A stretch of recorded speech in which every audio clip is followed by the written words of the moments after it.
大部分人拢认同产后调理扮演重要角色，包括啉鲜花汤、摕药贴仔来补身体。不过，基美医学中心中医部主任王玉婷表示，这只是产后调理的一部分，包括饮食设计，依照每一个人无同的体质，由中西医合作跨领域、甲分阶段来调养，才发到全面性照护。古代的传统观念的话，大家都会觉得说，我们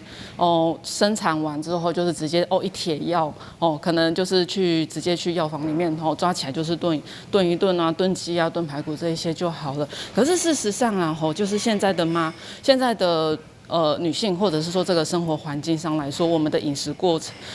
食其实已经是属于比较高蛋白质，然后还有高脂肪的这样子的一个状态。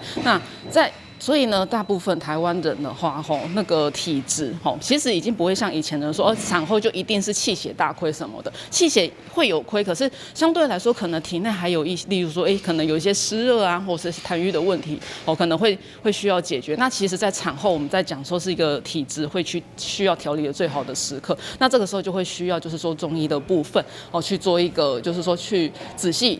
的去评估说，